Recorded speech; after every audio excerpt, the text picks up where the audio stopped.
الله أكبر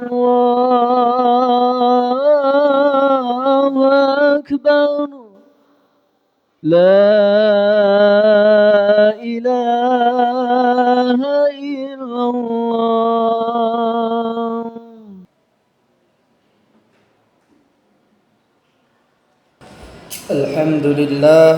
الحمد لله الذي أنعم علينا بنعمة الإيمان والإسلام. أشهد أن لا إله إلا الله وحده لا شريك له وأشهد أن محمدا عبده ورسوله لا نبي ولا رسول بعده. اللهم صل وسلم على خير الأنام نبينا محمد وعلى آله وأصحابه أجمعين. أما بعد، فيا عباد الله أوصيكم وإياي بتقوى الله فقد فاز المتقون. وقال الله تعالى في القرآن العظيم: أعوذ بالله من الشيطان الرجيم. بسم الله الرحمن الرحيم. والعصر إن الإنسان لفي خسر إلا الذين آمنوا وعملوا الصالحات وتواصوا بالحق وتواصوا بالصبر. وقال أيضا: يا أيها الذين آمنوا اتقوا الله ولتنظر نفس ما قدمت لغد واتقوا الله إن الله خبير بما تعملون. Masyarul muslimin rahimakumullah. 3 ayat pedoman sebagai pedoman berkehidupan. 3 ayat ini menjadi peranan penting walaupun hanya 3 ayat. 3 ayat yang ini adalah berisi tentang pedoman hidup kita dalam jangka panjang. Maka dalam berpedoman kehidupan ini ada ciri khusus, ada visi, ada misi, ada kiat-kiat, ada segala sesuatu, ada pedoman yang harus kita ikuti. Khatib berwasiat khususnya untuk diri khatib sendiri, umumnya untuk jamaah sekalian, marilah kita sama-sama tingkatkan ketakwaan kita kepada Allah. Marilah kita jaga salat berjamaah ke masjid. Marilah kita jaga infak sedekah kita. Marilah kita jaga hubungan sesama manusia dan juga hubungan kepada Allah. Dan pedoman tadi, pedoman yang 3 ayat itu telah Allah cantumkan di dalam surah yang pastinya kita sudah hafal bersama-sama, yaitu dalam Quran surah Al-Asr, yaitu surah yang ke-103. Di situ disebutkan ada pedoman-pedoman di dalamnya untuk kita, yang mana Imam Syafi'i rahimahullah pernah berkata, "Lau tabarran nasu hadhihi surah lawasa'athum." Seandainya setiap manusia merenungkan surat ini, yaitu surah Al-Asr, niscaya hal itu akan mencukupi untuk mereka. Di surah Al-Asr sendiri, jika kita telaah satu persatu ayatnya, bismillahirrahmanirrahim, wal asr, yaitu demi masa. Allah bersumpah atas nama masa. Allah bersumpah atas nama waktu, yang artinya waktu, masa ini sangat penting. Asbabun nuzul surah ini adalah pada zaman jahiliyah dulu kala, pada saat itu orang-orang Arab Baduy, kaum Quraisy, orang-orang yang pada saat itu berada di pasar, mengutuk waktu asar. Jadi sejarah atau asbabun nuzul yang menjadi sebab ayat ini, yang menjadi sebab surah ini turun adalah adanya orang Arab Baduy, adanya orang Arab Quraisy yang mengutuk waktu asar. Pada waktu itu mereka sedang bersunda gerau di pasar. Lalu di setiap asar itu mereka selalu mengalami hal-hal yang sial, sehingga mereka mengatakan bahwa saat-saat asar adalah saat yang sial. Maka dari itu Allah Subhanahu wa taala pun menurunkan satu surah lengkap yang mana Allah di dalamnya bersumpah atas nama waktu. Allah sendiri Tuhan kita, Tuhan yang Maha Agung, Tuhan yang Maha Kuasa, Tuhan yang memiliki waktu, Tuhan yang bisa mempercepat, memperlambat, yang mana waktu ada di genggamannya. Ini bersumpah atas nama waktu. Wal asr, yang mana waktu ini artinya sangat penting. Gak ada yang bisa merendahkannya, gak ada yang bisa meninggikannya. Hanya Allah lah yang dapat bersumpah atas nama waktu ini, sehingga waktu menjadi penting. Dan ada beberapa pendapat bahwa wal asr ini artinya adalah waktu di waktu asar. Jadi Allah tuh memperingatkan tentang waktu asar tadi yang asbabun nuzulnya. Akan tetapi pendapat yang paling kuat mengatakan bahwa wal asr itu artinya masa di sepanjang zaman. Artinya waktu secara umum. Dan waktu di dalam Al-Quran dibagi menjadi 3. Ini berkahnya Al-Quran, kehebatan Al-Quran, keajaiban Al-Quran. Al-Quran itu di dalamnya kitab suci yang membahas 3 zaman, 3 masa. Yaitu masa dahulu, pada zaman dahulu, kenabian, rasul-rasul, mulai dari Nabi Adam hingga Rasulullah, hingga dilanjut para sahabat, itu ada di Al-Quran. Sejarah-sejarah Nabi Musa, Nabi Isa, berbagai macam sejarah ada di dalamnya. Jadi mencakup masa waktu pada zaman dahulu yang telah lalu. Lalu Al-Quran pun membahas masa sekarang, zaman sekarang, saat ini, seperti tata kelola negara, seperti undang-undang, seperti hukum, kesetaraan manusia. Itu adalah ayat atau itu adalah pedoman yang Al-Quran sajikan untuk masa sekarang. Lalu Al-Quran pun membicarakan tentang masa depan. Al-Quran membicarakan tentang yang akan datang. Apa itu? Hari kiamat, surga dan neraka, alam-alam pertimbangan, alam barzakh, yaumul hisab dan sebagainya. Jadi kitab ini adalah kitab suci yang benar-benar telah Allah sempurnakan di dalamnya untuk sepanjang waktu, sepanjang zaman, di segala kondisi, di berbagai kondisi Al-Quran selalu bisa menjadi pedoman. Maka dari itu Imam Syafi'i rahimahullah berkata, niscaya jika kita mengikuti Al-Quran, dan Al-Quran ini diringkas atau dirangkum di dalam surah Al-Asr tadi, yang artinya dari tadi yang ditelaah di ayat pertama adalah demi masa, yaitu demi waktu itu sendiri, insya Allah kita akan mencukupi untuk menjadi pedoman hidup kita. Lalu kita lanjut di ayat yang kedua, innal insana lafi khusr, sesungguhnya manusia berada dalam kerugian. Ini Allah yang berbicara, Allah berfirman melalui malaikat Jibril, disampaikan kepada Rasulullah bahwa manusia pada umumnya itu lalai. Manusia pada umumnya itu merugi. Innal insana, al-insan yang artinya seluruh manusia. Manusia ini pada hakikatnya, jika kembali ke ayat yang pertama tadi, lalai dalam menggunakan waktunya. Jadi masih belum optimal dalam menggunakan manajemen waktunya. Tapi di ayat yang ketiga Allah memberikan solusi. Allah berkata bahwa sesungguhnya manusia itu berada dalam kerugian. Lalu bagaimana agar kita tidak menjadi manusia yang merugi? Di ayat ketiga Allah sampaikan, illal ladzina amanu wa amilus shalihat wa tawassaw bil haqq wa tawassaw bis sabr. Di dalam ayat yang ketiga Allah merinci, Allah merangkum pedoman manusia agar tidak merugi dalam mempergunakan waktunya dalam 4 kategori. Yang pertama, illal ladzina amanu, kecuali untuk orang-orang yang beriman. Beriman ini artinya dalam artian memiliki keyakinan yang kokoh, dalam artian memiliki hati yang kuat. Dan keimanan ini jika dapat saya analogikan itu bagaikan kita mencukur rambut. Saat kita mencukur rambut, kita tahu orang yang mencukur kita itu memegang pisau, memegang gunting di kepala kita. Tapi kita yakin bahwa gunting dan pisaunya itu tidak akan melukai kita. Itulah gambaran sederhana dari keimanan. Tapi keimanan kepada Allah jauh lebih daripada itu.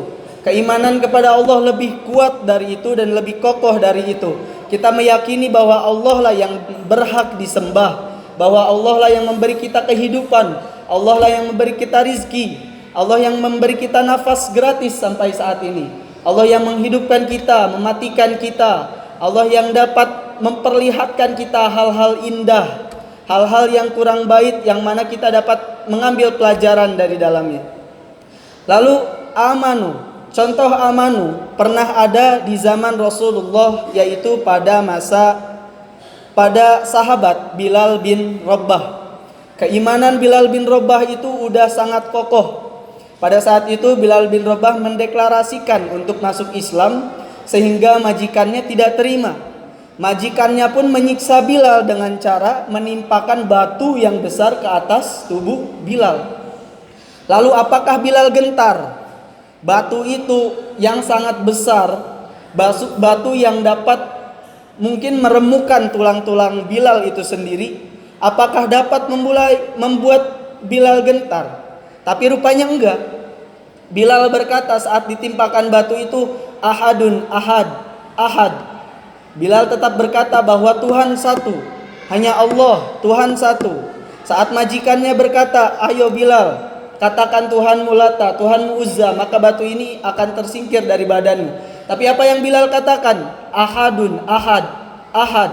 Itulah keimanan yang kokoh, keyakinan yang kokoh di dalam hati, yang harus setiap muslim, setiap mukmin miliki. Lalu di poin yang kedua, wa amilus solihat illal ladzina amanu wa amilus solihat, dan beramal soleh. Amal itu adalah perbuatan, soleh adalah kebaikan. Makan itu disebut amal jika makan kita barengi dengan kebaikan. Jika makan kita barengi dengan menyebut nama Allah, maka menjadi amal soleh. Kita secara mudahnya amal soleh adalah perbuatan fisik kita, perbuatan jasad kita, sholat kita, membantu sesama kita, itu adalah amilus solihat. Jadi amanu pasti dibarengi dengan amal soleh.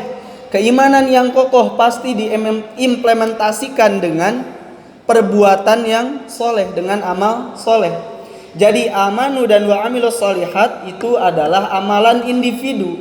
Itu adalah diri kita. Kita yang mengatur, keimanan kita yang mengatur, amal kita yang mengatur. Bagaimana sekuat apa amal kita, maka sekuat itu pula amal kebaikan kita. Sekuat apa iman kita, seyakin apa kita kepada Allah, maka sebaik itu pula amal yang kita lakukan.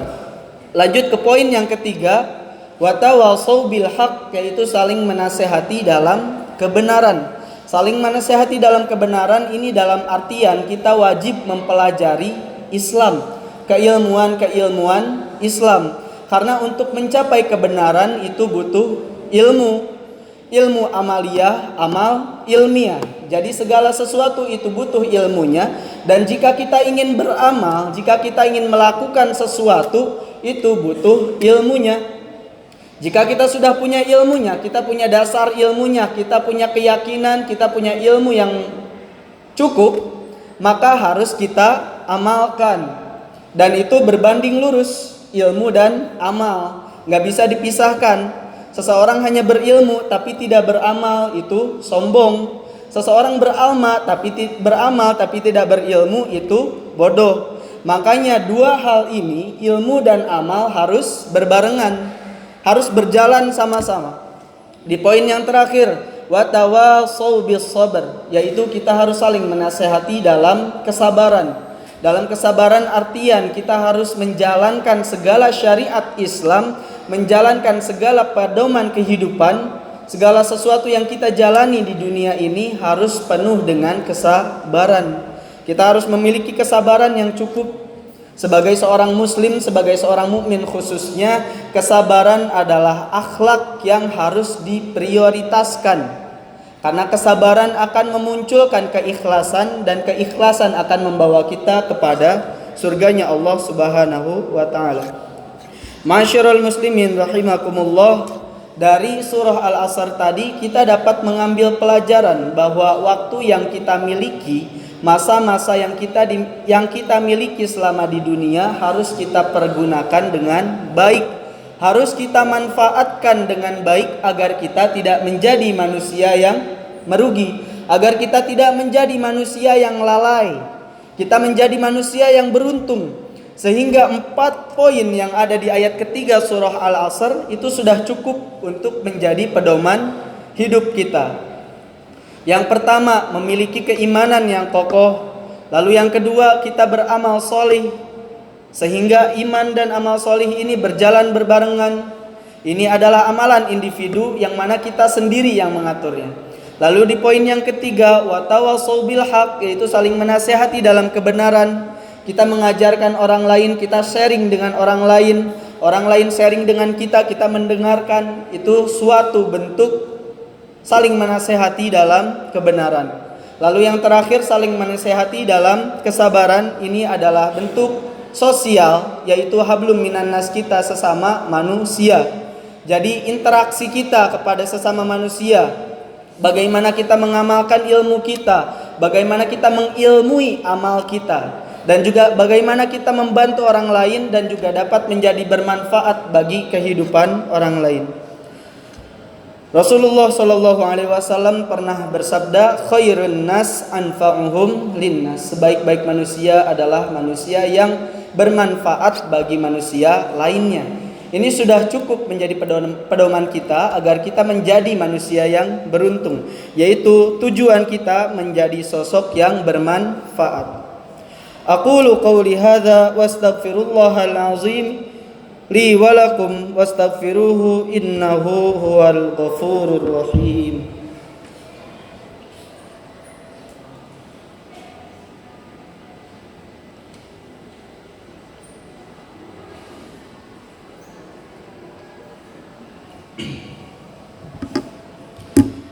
Alhamdulillah, alhamdulillahilladzi hadana lihadza wa ma kunna linahtadiya laula an hadanallah. Ashhadu an la ilaha illallah wahdahu la syarikalah wa ashhadu anna Muhammadan abduhu wa rasuluhu.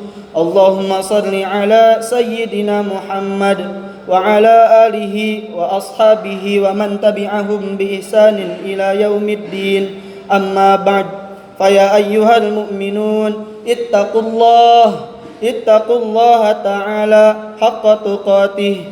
Qala Allah ta'ala fil Qur'anil azim, a'udzu billahi minasy syaithanir rajim. Bismillahirrahmanirrahim. Wal 'ashr, innal insana lafi khusr illa alladhina amanu wa 'amilus shalihat wa tawasaw bil haqqi wa tawasaw bis sabr. Masyarul muslimin rahimakumullah, ketika memaknai kandungan surah Al-Asr, ada sebuah buku yang membahas, merangkum tentang surah Al-Asr ini tadi. Jadi dalam buku itu disampaikan ada 5 poin yang harus kita yakinkan kepada diri kita, bahwa 5 poin ini akan menjadi pedoman hidup kita ke depannya. 5 poin yang menjadi pedoman kehidupan kita ke depannya itu apa? Yang pertama, mengimani Islam, yaitu amanu. Lalu yang kedua, mengamalkan Islam, wa amilus shalihat. Lalu yang ketiga, mendakwahkan Islam, yaitu saling sharing, wa tawasaw bil haq. Lalu yang keempat, mengilmui Islam, yaitu kita harus belajar tentang agama kita sendiri. Lalu yang terakhir adalah bersabar dalam menjalankan kehidupan. Demikian, semoga khutbah singkat ini bermanfaat, khususnya bagi khatib sendiri serta umumnya bagi jamaah sekalian. Mari kita akhiri khutbah ini dengan memanjatkan doa kepada Allah Subhanahu wa taala, memohon kepada Allah akan kebaikan, kesadaran, kelancaran, kemanfaatan dan rahmat dalam hidup ini. Innallaha wa malaikatahu yusholluna 'alan nabi يا أيها الذين آمنوا صلوا عليه وسلموا تسليما اللهم صل على محمد وعلى آل محمد كما صليت على إبراهيم وعلى آل إبراهيم وبارك على محمد وعلى آل محمد كما باركت على إبراهيم وعلى آل إبراهيم إنك حميد مجيد اللهم اغفر للمسلمين والمسلمات والمؤمنين والمؤمنات الأحياء منهم والأموات إنك سميع قريب مجيب الدعوات يا قاضي الحاجات اللهم إنا نسألك من خيرها كله ما علمنا منه وما لم نعلم ونعوذ بك من شر كله ما علمنا منه وما لم نعلم اللهم ارحمنا بالقرآن واجعله لنا إماما ونورا وهدى ورحمة اللهم ذكرنا منه ما نسينا وعلمنا منه ما جهلنا وارزقنا تلاوته آناء الليل وأطراف النهار واجعله لنا حجة يا رب العالمين ربنا آتنا في الدنيا حسنة وفي الآخرة حسنة وقنا عذاب النار عباد الله إن الله يأمركم بالعدل والإحسان وإيتاء ذي القربى وينهى عن الفحشاء والمنكر والبغي يعظكم لعلكم تذكرون فاذكروا الله العظيم يذكركم واشكروه على نعمه يزدكم واسألوه من فضله يعطكم ولذكر الله أكبر أقم الصلاة